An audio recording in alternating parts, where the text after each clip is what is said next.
I know what you mean, but anyways, we'll talk more on that later. First of all, we have to see how we get there in the first place. STC versus Ryung. One of those players at the bottom right here, the Slayer's Terran. It is.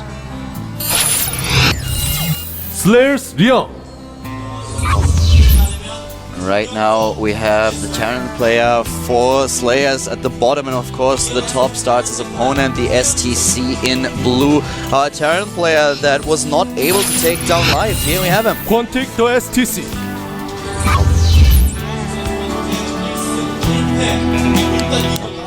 He needs a win here. Okay, to just clear things up, we talked about it, but I think it was a little bit confusing to put it into the right perspective.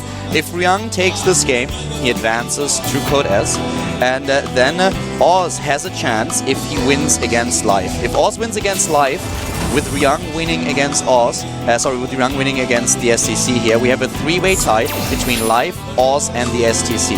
If Ryung wins and Life takes the match against Oz, Life will advance together with the STC into Code S. Yes. I hope that's clear for everyone now. By the way, the STC is going for Command Center first again. The STC, actually, I feel, in Terran vs. Terran, is the best player I've ever seen at holding aggression. When I was casting his games when he first started playing StarCraft 2, I nicknamed him the egg that cannot be cracked, because in TVT, he will hold almost any type of build, no matter whether he goes Command Center first, 1-Rax expand. He doesn't care. He will just hold. Ryung has not gone for any sort of crazy fast gas. He's just playing things very standard, very normal. He will get a quick scout off and see that his opponent's gone Command Center first. He may decide to alter his build as a result. We talked a little bit about what would happen if Ryung would actually win the next game, but just to keep you in the loop, what happens if Ryung loses? If Ryung loses, then there might be a situation where we have Ryung, the STC, and Life in a tie situation. If Life takes down Oz, that is, then all those three players would have a record of 2 wins and 1 loss and would be in another tie where we have 2 players advance to Code S. Yes. The verification scout here for Ryung, he's actually going to continue to harass the SCV. I think he wants to know if the STC has made a double barracks to follow this up. He just saw that, so he already knows. And he's just going to poke a little bit more, sends the SCV home, doesn't lose it. Back at home, no second gas for Ryung, so he's not going to be banking on this, Cloak Banshee play, for example. He does plan on expanding, most likely, behind this. The group situation is really crazy. With a 4-player group, originally, I actually thought that things might be a little bit clearer than when you have a 5-player group, but it's actually way more complicated. Oz, for example, he really needs a win from Ryung right now. Oz needs a win from Ryung. Everything else doesn't really help him. Even if Ryung now loses to the STC, Oz is out of the tournament because his match against Life will only be important for Life, but not for Oz anymore. And here we have a pretty interesting scenario that you just already pointed out, and we've seen a legend highlighted on the screen as well. Yeah, he's gonna go for forward barracks for reinforcements, with forward siege tank production, likely from his factory, with reactor marines, so he's going to hit a big timing attack with tanks and marines only, no starport tech. He cancelled initially on his tech lab and then remade it on the low ground. Very smart move.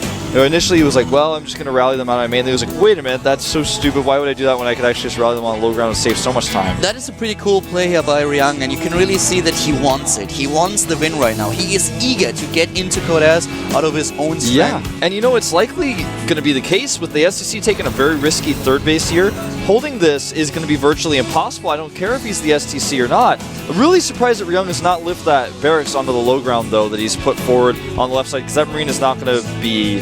there's nothing that... there's no advantage to actually making that barracks forward if you're going to walk all the way from that main base. He needs to lift that barracks. He's going to check with his SCV first, I suppose, to make sure it's not spotted, and then lift it and put it down, but he needs to do that, because otherwise it's pretty silly. This is really going to be extremely close. We have Ryung now already done with his tech for siege mode, and now he is putting the barracks exactly in a position where he can rally units across the map much faster, even on the third of his opponent. Super technical here. Now he's moving out with his first 2 tanks. He does have siege mode. He's chased the units off of the watchtower. He's hid this so well. The STC does not even have a bunker. He's going double eBay. Yeah, exactly. This is the best case scenario for Ryung. Ryung might be able to finish this game and get his Code S spot. Oz is watching this and he is really crossing his fingers for Ryung. He needs Ryung to win if he wants to have a shot. If the STC takes the game, Oz has no chance anymore of advancing. And here comes the Slayer's Terran, granting vision on the high ground, not putting his barracks down to rally units across the map. He wants the high ground vision instead. Yeah, and rallying more and more forward with his bunkers. The STC's bunker not able to get off here. He took a huge siege tank shot on most of his Marines, so the STC are already in dire straits here. Yeah, he has nothing that can deal with the siege tanks at this point. He can't hold. He's played too greedy against this type of really aggressive play. He has to pull all of his SCVs, but now there's a third siege tank. Here we go. He's committing. He's trying to move in before the bunkers are done, and the siege tanks are actually hitting the high ground here. Only one Marine. They need to target the low ground, and look how the STC is suddenly dropping in supply. Ryung has pulled it off. Ryung is in Code S. The Slayer's Terran is such a cool build. To crush the STC. Yes, with a great build here. And now he's totally controlled the ramp. There's no way for the STC to send any units down. They will take not only siege tank fire, but bunker fire as well. The barracks will fall, limiting further the production of the STC. His SCVs start to fall again, and GG.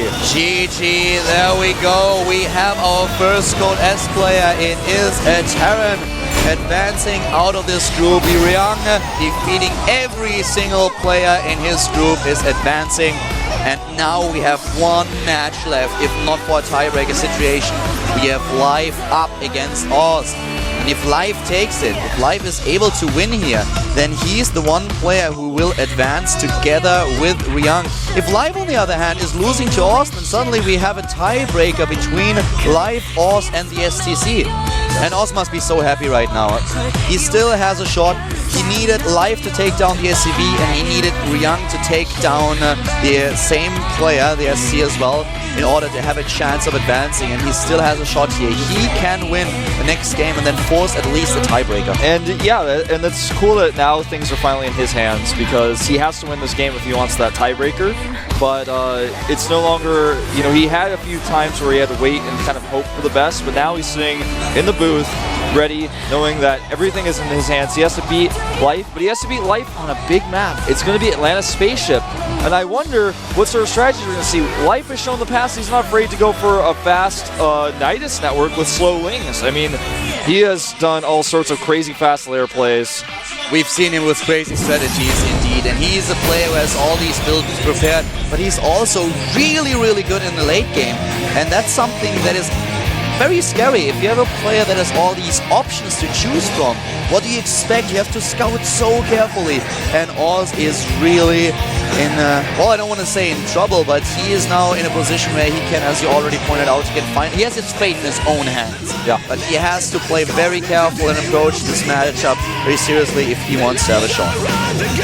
Countdown is started. Life just needs one more win to secure his spot here, take the 2-1 and get into Code S. Oz very stressed. Now the fate is in his hands on Atlantis Spaceship, a giant map for this Protoss versus Zerg. This is the GSL up and down matches for 2012 Season 4.